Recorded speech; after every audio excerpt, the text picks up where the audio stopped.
हम में से कई सारे लोग म्यूचुअल फंड में अपना इन्वेस्टमेंट करते हैं और अक्सर वो कंफ्यूज होते हैं कि किस टाइप के म्यूचुअल फंड में उन्हें अपना इन्वेस्टमेंट करना चाहिए। इक्विटी में करना चाहिए या डेट में करना चाहिए, हाइब्रिड में करना चाहिए या सेक्टोरियल फंड में करना चाहिए।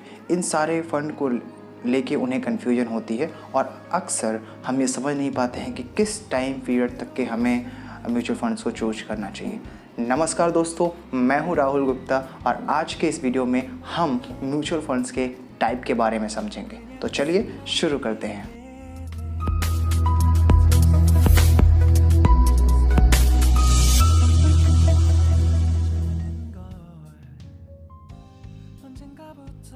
अगर हम म्यूचुअल फंड्स के टाइप के बारे में बात करेंगे तो बहुत ढेर सारे टाइप हो जाएंगे म्यूचुअल फंड्स को, जिसको समझना बहुत ही मुश्किल हो जाएगा।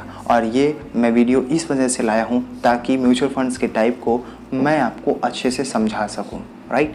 तो ये मेरा काम है और मैं ये वादा करता हूँ कि वीडियो के लास्ट तक आपको म्यूचुअल फंड्स के टाइप अच्छे से समझ में आ जाएगा। तो इसको शॉर्ट करने के लिए या अच्छे से समझाने के लिए मैंने इसे दो पार्ट में डिवाइड कर दिया है, राइट। पहला based on the asset, right. इस सेगमेंट में दो तरह के म्यूचुअल फंड्स होते हैं, एक इक्विटी और एक डेट। थोड़ा सा शॉर्ट में हम इक्विटी और डेट के बारे में जान लेते हैं। इक्विटी का क्या मतलब होता है और डेट का क्या मतलब होता है। इक्विटी का मतलब कि हम किसी कंपनी के शेयर को ले रहे हैं, उसके बदले में हम उसे पैसा दे रहे हैं। तो हमने पैसा दिया, उसने हमें शेयर दे दिया, अब हम इन्वेस्टर हो गए, वो हमारे पैसे को यूज़ कर रहे हैं। अब अगर कंपनी अच्छा परफॉर्म करती है तो हमारे पैसा बढ़ेगा और हमें प्रॉफिट होगा, और अगर कंपनी परफॉर्म नहीं करती है तो हमें लॉस हो जाएगा। दूसरे टॉपिक पे आते हैं, यानी कि डेट फंड पे आते हैं। डेट का क्या मतलब होता है, हमने किसी को उधार दे दिया है और ये पैसा तो हमने उधार दे दिया है, तो हमसे कोई मतलब नहीं है। आप पैसे को चाहे जैसे यूज करें, चाहे आपको प्रॉफिट हो या लॉस हो, हमें हमारे टाइम पीरियड में और जो हमने इंटरेस्ट यानी कि जो उस पर इंटरेस्ट तय किया है वो हमें मिलना चाहिए।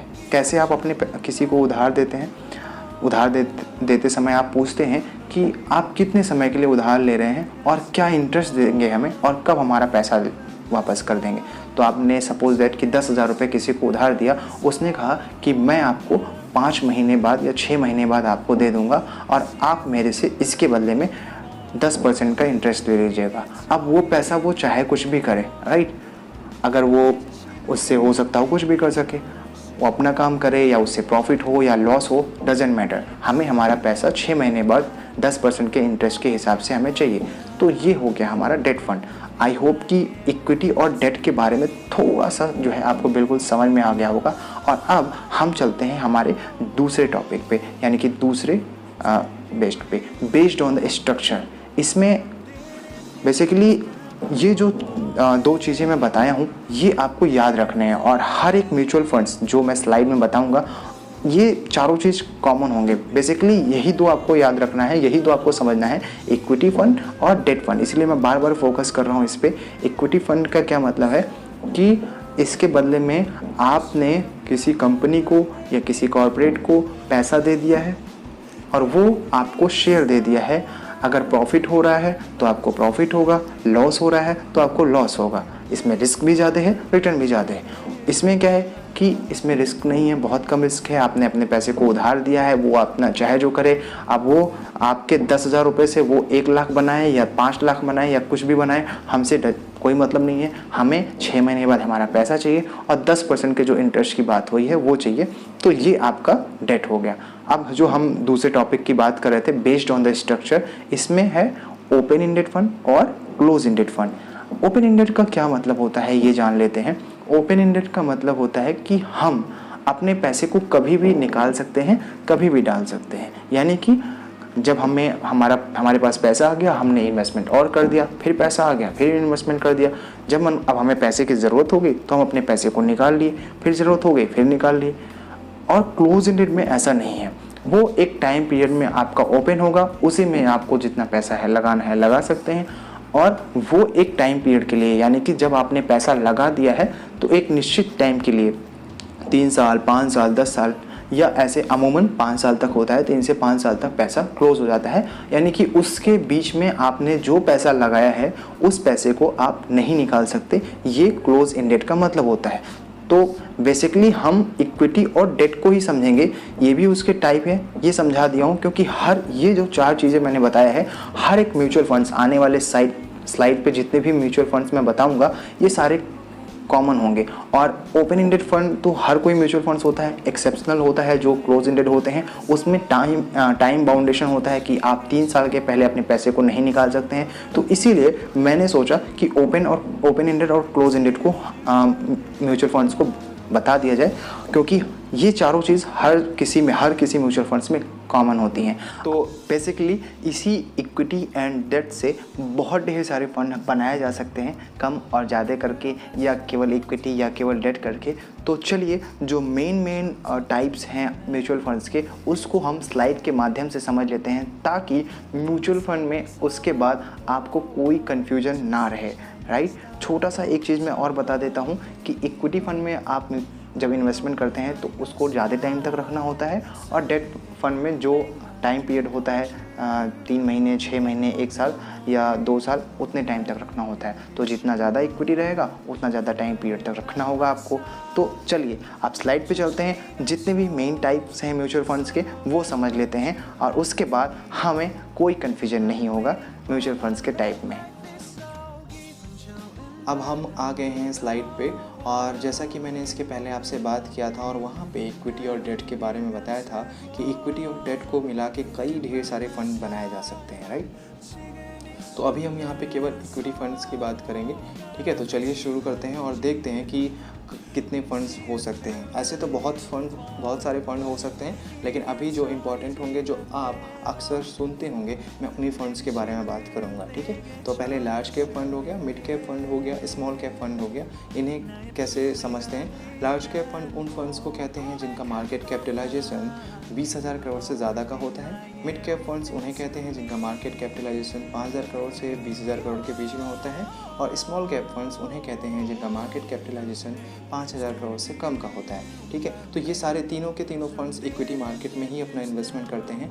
फ़र्क सिर्फ इतना है कि लार्ज कैप फंड्स में कम रिस्क होता है, मिड कैप में उससे ज़्यादा, और स्मॉल कैप में सबसे ज़्यादा होता है, ठीक है। अब इसमें रिस्क क्यों होता है ये भी समझ लेते हैं, क्योंकि लार्ज कैप फंड्स उन कंपनियों में अपने पैसे को लगाते हैं जिन्हें आप अक्सर सुना करते होंगे, या फिर जो वेल नोन है या फंडामेंटली स्ट्रॉन्ग कंपनीज होती हैं, उन स्टॉक्स में अपने पैसे को लगाते हैं। तो इस वजह से उनका रिस्क बहुत कम होता है, और इस वजह से वो स्टेबल रिटर्न भी देते हैं और कम रिटर्न देते हैं, राइट। और उसके बाद इसी तरह से मिड कैप फंड्स उन कंपनियों में आते हैं जिनका फंडामेंटल सही होता है, लेकिन जो है उनका मार्केट कैपिटलाइजेशन थोड़ा कम होता है, ठीक है। स्मॉल कैप की कंपनियां जो ऐसी कंपनियां होती हैं जिनका मार्केट कैपिटलाइजेशन कम होता है और उनमें रिस्क थोड़ा ज़्यादा होता है। इसी वजह से जब भी आप स्मॉल कैप कंपनियों में अपना पैसा लगाइए तो थोड़ा ज़्यादा समय के लिए लगाइए, और ये समझ के लगाइए कि हम बहुत ही ज़्यादा रिस्क लेने जा रहे हैं, यानी कि रिस्क लेने जा रहे हैं बहुत ज़्यादा नहीं, ठीक है। तो ये इस तरह से हम इस कंपनियों को और इस फंड्स को समझ सकते हैं। तो आई होप ये समझ में आया होगा। अब हम नेक्स्ट स्लाइड में चलते हैं और वहाँ पे देखते हैं अलग फंड को। अब हम आ गए हैं दूसरे स्लाइड पे। जैसा कि मैंने बताया था कि आप केवल इक्विटी और डेट को समझ के रखिएगा, बाकी मेरा काम है कि मैं आपको कैसे म्यूचुअल फंड्स के टाइप को समझाऊं, ठीक है। तो अभी जो ये वाला स्लाइड है, इसमें भी जितनी भी कंपनियां, यानी कि जिस तरह के ये फंड्स हैं, वो भी इक्विटी मार्केट में ही अपने पैसे को लगाते हैं, यानी कि स्टॉक्स में ही अपने पैसे को लगाते हैं। तो सबसे पहले इस वाले स्लाइड में हम देख लेते हैं सेक्टोरियल फंड्स को। इसका क्या मतलब होता है कि ये बेसिकली एक सेक्टर में अपने पैसे लगाते हैं, like FMCG, technology, telecom, automobile sector, यानी कि इस कोई पर्टिकुलर सेक्टर हो गया। लेकिन ये बहुत ही रिस्की फंड्स होते हैं। क्यों? क्योंकि सपोज करते हैं कि आपका पैसा टेलीकॉम सेक्टर में लगा हुआ है और कोई रूल्स आ गया है, कोई प्रॉब्लम हो गई कि टेलीकॉम सेक्टर डाउन जाने लगा या अच्छा नहीं परफॉर्म कर रहा है, तो आपका पैसा पूरा का पूरा पैसा एक रिस्क हाथों में चला जाएगा और इस पर रिटर्न अच्छा नहीं मिलेगा, ठीक है। तो अब अगर ये भी प्रॉब्लम है कि अगर आपका ये फंड किसी एक सेक्टर में लगाया है, यानी कि टेक्नोलॉजी सेक्टर में लगाया है, और वो बहुत ज़्यादा बूम कर जाता है, तो आपका पैसा भी बढ़ जाएगा। यानी कि सीधा फंडा यहाँ पे यही है कि अगर आप रिस्क ज़्यादा लोगे तो आपको रिटर्न भी ज़्यादा मिलेगा, ठीक है। तो अब हम इंडेक्स फंड को समझ लेते हैं कि ये क्या होता है। इंडेक्स फंड्स में बहुत ही सिमिलरिटी है, बहुत ही अच्छा है, ठीक है। अगर आपको मार्केट के हिसाब से रिस्क मतलब रिटर्न चाहिए, तो आप इस फंड को चूज़ कर सकते हैं। ये फंड्स उन्हीं मतलब इक्विटी में पैसा लगाते हैं जो आपका स्टॉक एक्सचेंज में लिस्टेड होते हैं। जैसे सेंसेक्स में जो 30 कंपनीज़ होंगी उन्हीं फंड्स में मतलब उन्हीं कंपनीज़ में ये पैसा लगाता है। निफ्टी 50 में जो कंपनीज़ लिस्टेड होंगी उन्हीं कंपनीज़ में ये पैसा लगाता है। तो बहुत ही सिमिलर है, ठीक है। तो अभी हम दूसरे फंड्स पे आते हैं, थीमेटिक फंड्स। ये क्या होता है कि ये भी एक आप इसको को रिलेट कर सकते हैं सेक्टोरियल फंड से और थीमेटिक फंड से, तो आपको सिमिलरिटी बहुत ज़्यादा मिलेगी। इंफ्रास्ट्रक्चर हो गया, गोल्ड्स हो गया, ठीक है। तो अब इंफ्रास्ट्रक्चर को ले लेते हैं, तो ये एक थीम बेस्ड में अपना जो है पैसा लगाती है। लाइक सीमेंट, अब जैसे इंफ्रास्ट्रक्चर ले लिया तो उसमें कैसे ये करेंगे, जैसे सीमेंट का जो हो गया, ब्रिक्स हो गया और जो सारी चीज़ें होंगी इंफ्रास्ट्रक्चर से रिलेटेड, तो उसी फंड में ये मतलब उसी थीम में और उसी कंपनीज में अपना पैसा लगाते हैं, ठीक है। तो आई होप कि ये समझ में आ गया होगा। और ये दोनों सिमिलर है, सेक्टोरियल फंड्स और थीमेटिक फंड्स। डाइवर्सिटी फंड्स का क्या मतलब होता है यहाँ पे? डाइवर्सिटी फंड्स का मतलब होता है कि सारा का सारा जो है अगर मिक्सअप कर दें, ठीक है, तो उसे हम डाइवर्सिफाइड फंड बोलते हैं। जैसे सेक्टर में भी पैसा लगा है, इक्विटी में भी लगा है थोड़ा सा, ठीक है, और FMCG में भी लगा है, लार्ज कैप में भी लग गया है, स्मॉल कैप में भी लग गया है, ठीक है। तो उस तरह के फंड्स को हम डाइवर्सिफाइड फंड कहते हैं। और कहीं ना कहीं ये बहुत ही अच्छा होता है, जिनको बार बार देखना नहीं है तो उनका इसमें थोड़ा रिस्क भी है, थोड़ा ज़्यादा रिटर्न भी है। तो आई होप कि ये थोड़ा सा एक अच्छा फंड्स माना जाता है। और डाइवर्सिफाइड क्योंकि आपका पैसा जो है सारा का सारा डाइवर्सिफाइड करके कंपनियों में लगा हुआ है, ठीक है। लार्ज कैप में भी है, स्मॉल कैप में भी है, मिड कैप में भी है, सेक्टर में भी है। तो इस तरह से इस वजह से इसे डाइवर्सिफाइड फंड बोलते हैं। अब चलते हैं हम अपने नेक्स्ट स्लाइड में और वहाँ पे हम एक इम्पॉर्टेंट पॉइंट को देखेंगे जो वो भी इक्विटी मार्केट में ही अपने पैसे को लगाते हैं। अब हम जानेंगे ELSS फंड के बारे में। इस फंड को आपने काफ़ी बार सुना होगा, देखा भी होगा और शायद हो सकता हो थोड़ा सा कन्फ्यूजन हो, ठीक है। लेकिन यहाँ पे हम पूरी तरह से समझेंगे क्योंकि मैंने आपसे कहा था कि इस वीडियो के बाद आपको म्यूचुअल फंड्स के टाइप में तो कोई कन्फ्यूजन नहीं आने वाला है, ठीक है। तो मैंने आपको क्या 4 चीज़ ध्यान में रखने के लिए बताया था, इक्विटी, डेट और ओपन इंडेड और क्लोज इंडेड, ये 4 चीज़ बताया था। आप जो पिछले जितना भी मैंने फंड्स बताया है वो ओपन इंडेड थे क्योंकि उसमें जो भी पैसा आप निकालोगे कभी भी निकाल सकते हो, कभी भी पैसा लगा सकते हो, ठीक है। ELSS फंड क्या है ये जान लेते हैं। इसको इक्विटी लिंक सेविंग स्कीम भी कहते हैं और ये फंड क्लोज इंडेड फंड है। इसमें यानी कि पैसा लगा तो सकते हो आप, लेकिन जो पैसा आपने लगाया है वो 3 साल के पहले आप पैसे को नहीं निकाल सकते हो, ठीक है। जैसे मान लेते हैं कि आज आपने 10 जनवरी 2020 को पैसा लगा दिया है, तो जो पैसा आपने 10 जनवरी 2020 को लगाया है वो 3 साल कंप्लीट होने के बाद ही अपने पैसे को आप निकाल पाओगे, ठीक है। तो यानी कि 11 जनवरी 2023 को ही अपने पैसे को निकाल पाओगे। उसके बाद मान लेते हैं 10 को आपने लगाया था, 15 को फिर आपने लगा दिया 15 जनवरी 2020 को, तो वो जो 15 जनवरी को आपने पैसा लगाया वो फिर 15 जनवरी 2023 के बाद ही आप अपने पैसे को निकाल पाओगे। तो इस वजह से इसमें जो भी फंड आपका लगता है 3 इयर्स का लॉकिंग पीरियड होता है, ठीक है। पहली चीज़। दूसरी चीज़ इसमें क्या है कि इसमें आपको टैक्स बेनिफिट भी मिलता है, ठीक है, टैक्स बेनिफिट भी मिलता है। तो इसी वजह से जब आपका ये इनकम टैक्स फाइल का डेट पास में आता है तो ये फंड्स बहुत ज़्यादा लोग परचेज करते हैं, ठीक है, ताकि जो है वो अपना टैक्स रिलीफ इससे ले सकें। और ये जो टैक्स रिलीफ मिलता है सेक्शन 80C के अंडर में मिलता है, तो अराउंड आप 1.5 लाख के आसपास तक का जो है टैक्स रिलीफ इसमें जो है ले सकते हो इस फंड को लेके, ठीक है। बहुत ही अच्छा होता है क्योंकि इसमें आपका रिटर्न भी मिल रहा है, आप इसको टैक्स सेविंग के लिए भी यूज़ कर पा रहे हैं, ठीक है। तो इस वजह से आई होप कि ELSS फंड्स के बारे में आपको पूरा समझ में आ गया होगा। अब हम बात करते हैं ETF फंड्स के बारे में। लाइक इसको हम एक्सचेंज ट्रेडेड फंड के नाम से भी जानते हैं, ठीक है। ये बेसिकली क्या होता है कि ये बहुत ज़्यादा, ये भी डाइवर्सिफाइड्स की तरह देख सकते हैं हम, लेकिन ये डाइवर्सिफाइड अलग अलग तरह हैं, ठीक है। ये स्टॉक्स में भी अपने पैसे को लगाती हैं, कमोडिटीज़ में लगाती हैं, फॉरेन एक्सचेंज में भी लगता है, करेंसीज़ में भी लगता है, ठीक है। तो इस तरह से ये जो है इसको जो है लेते हैं और बहुत इस तरह से सिमिलरिटीज़ भी है इंडेक्स और ETF फंड में, क्योंकि स्टॉक्स में भी पैसा लग गया, करेंसीज में भी लग गया, ठीक है। तो ये सारी चीज़ें हैं। तो आपको आई होप कि ये फंड्स आपको समझ में आ गया होगा। और इक्विटी में यही इतने मोर इम्पॉर्टेंट फंड थे जिन्हें जानना ज़रूरी था, तो मैंने आपको बता दिया इक्विटी के बारे में, ठीक है। एक क्लोज इंडेड का था वो भी बता दिया, ठीक है। ज़्यादातर फंड्स ओपन इंडेड ही होते हैं, क्लोज इंडेड होंगे तो वहाँ आपको पता चल जाएगा कि ये क्लोज इंडेड है और इसमें कोई लॉकिंग पीरियड है जिसके टाइम पीरियड में आप अपने पैसे को नहीं निकाल सकते हो, ठीक है। अब हम चलते हैं डेट फंड्स के बारे में।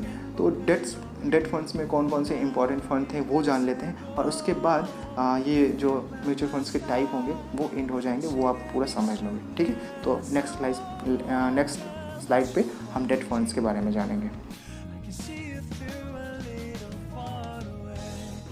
अब तक हमने इक्विटी कैटेगरी के जितने भी फ़ंड थे उनको समझ लिया है, जान लिया है, और ये सारे जो फ़ंड आप देख रहे हैं वो डेट कैटेगरीज के फंड्स हैं। ठीक है, ये जो है इक्विटी में अपना पैसा नहीं लगाते हैं, ये डेट फंड्स में लगाते हैं। ठीक है, तो बॉन्ड्स अब पहले देखते हैं, स्टार्ट कर लेते हैं। बॉन्ड फंड को ही डेट फंड कहते हैं। ठीक है, बेसिकली ये बॉन्ड में अपने पैसे को लगाते हैं, इसका मतलब कि उधार। ठीक है, इसमें कोई मैच्योरिटी नहीं होता है, यानी कि कोई लॉकिंग पीरियड नहीं होता है। हालांकि टाइम देना होता है, क्योंकि अगर आप रिटर्न चाह रहे हैं तो ज़रूर इसमें 1 साल और 2 साल का टाइम देना होगा, तभी आपको एक अच्छा रिटर्न देखने को मिलेगा। ठीक है, तो ये डेट फंड है, यानी कि कंपनियों को उधार दिया गया है, वो उस उधार को अपने जो है कंपनी में लगाएंगी, उससे अपना रिटर्न कमाएंगी, और बाद में आपको वो पैसा देना रहेगा, वो आपको वो रिटर्न के बदले में वो मिल जाएगा। ठीक है, तो ये इस तरह से हम इसे डेट फंड और बॉन्ड फंड के नाम से जानते हैं।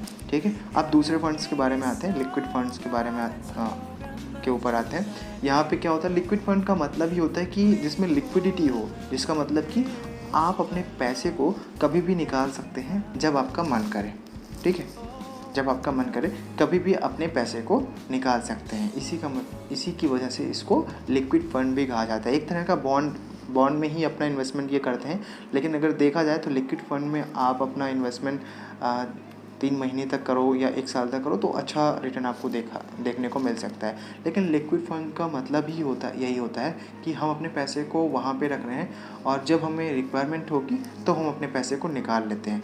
ठीक है, अक्सर जो पैसा बैंक में पड़ा रहता है, ठीक है, जिसको हम ऐसे ही छोड़ देते हैं, जहाँ पे हमें 2% 3% का रिटर्न मिलता है, तो उस पैसे को हमें उठा के लिक्विड फंड में डाल देना चाहिए, राइट। और वहाँ पे आपको क्या होगा, रिटर्न भी थोड़ा सा जो आप बैंक में अपना पैसा रख रहे हो उससे ज़्यादा मिलेगा, और आप अपने पैसे पे रिटर्न भी आपको ज़्यादा मिलने लगेगा, और जब आपको ज़रूरत होगी आप उसको निकाल के यूज़ कर पाओगे। ठीक है, तो इस वजह से बहुत ही ये फेमस है डेट फंड में जो है, लिक्विड फंड में बहुत सारे लोग अपना जो है ऐसे जो पैसा पड़ा रहता है तो उसे लिक्विड फंड में डाल देते हैं। ठीक है, अब हम गिल्ट फंड के बारे में जान लेते हैं।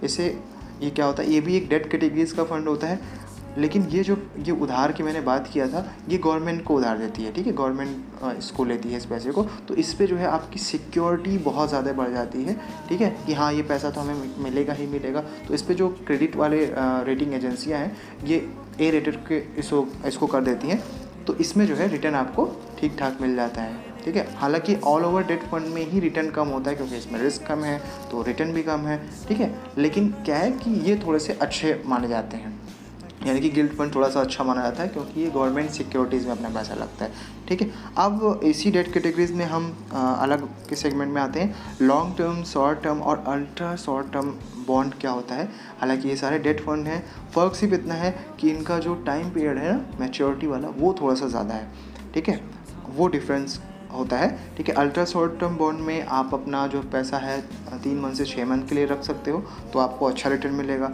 शॉर्ट टर्म बॉन्ड में आप अपने पैसे को 6 महीने से लेकर 1 साल तक रख रहे हो तो आपको थोड़ा सा अच्छा रिटर्न मिलेगा, और लॉन्ग टर्म बॉन्ड में आप अपने पैसे को 1 साल या उससे ज़्यादा के लिए पैसा रखोगे तो आपको अच्छा रिटर्न देखने को मिल सकता है। ठीक है, तो ये था पूरा जो है आपको समझ में आ गया होगा, और ये वाली स्लाइड जो है बेसिकली डेट फंड के बारे में थी, और इसके पहले मैंने जो भी म्यूचुअल फंड्स के टाइप को बताया वो इक्विटी के बारे में थी। तो बेसिकली आपको इक्विटी और डेट के बारे में जानना होगा, उसके बाद आप म्यूचुअल फंड्स के हर टाइप को जो है समझ सकते हैं। आई होप कि अब आपको म्यूचुअल फंड्स के जितने भी टाइप थे वो समझ में आ गया होगा। ठीक है, क्योंकि जितने भी इम्पोर्टेंट फंड थे मैंने यहाँ पे कवर कर लिया है, मैंने सबके बारे में आपको बता दिया है, और बेसिकली इसके बाद भी अगर कोई फंड होगा तो वो ज़रूर इक्विटी और डेट से कोरिलेट करेगा। हो सकता हो वो इक्विटी में ज़्यादा पैसा लगाया हो या डेट में ज़्यादा पैसा लगाया हो। ठीक है, तो आप ज़रूर उसको समझ पाएंगे कि कौन सा फंड है और किस तरह से जो है हमें उसमें अपना टाइम पीरियड बना के लेके चलना है। ठीक है, तो इसी तरह के मैं ढेर सारे वीडियो आपके लिए लाता रहूँगा। उसके लिए प्लीज़ आप अपने इस चैनल चैनल को सब्सक्राइब करें। अगर वीडियो पसंद आया हो तो आप उसे ज़रूर लाइक करें, और जो भी अगर कोई भी क्वेरी हो या कोई चीज़ आपको समझ में नहीं आया हो तो उसके लिए आप कमेंट बॉक्स में आप अपना कमेंट करें, ज़रूर मैं उसको उस पर रिप्लाई करूँगा और उसके बारे में आपको बताऊँगा, ठीक है। अगर यदि कोई ढेर सारे कमेंट ऐसे आते हैं जिसको सच में बिल्कुल समझ में नहीं आया तो उसके लिए मैं आपके लिए अलग से वीडियो लेके आऊँगा। तो प्लीज़ प्लीज़ प्लीज़ इस वीडियो को लाइक करें, चैनल को सब्सक्राइब करें, और यदि आपको लगता है कि किसी को ये इसके म्यूचुअल फंड्स के बारे में जानना चाहिए, किसी और को जानना चाहिए, तो इस वीडियो को उनके साथ शेयर करें ताकि उन्हें भी म्यूचुअल फंड्स के बारे में पता चले, और वो आगे से जब भी कभी म्यूचुअल फंड में अपना इन्वेस्टमेंट करने जाएं तो ये ज़रूर ध्यान रखें कि किस म्यूचुअल फंड्स में उन्हें इन्वेस्टमेंट करना चाहिए, कितना टाइम फ्रेम तक करना चाहिए, उसका टाइम पीरियड क्या होना चाहिए, अगर टैक्स सेविंग के लिए उन्हें देखना हो तो किस फंड्स को उन्हें लेना चाहिए, ठीक है। तो आपको अपना समय देने के लिए बहुत बहुत धन्यवाद।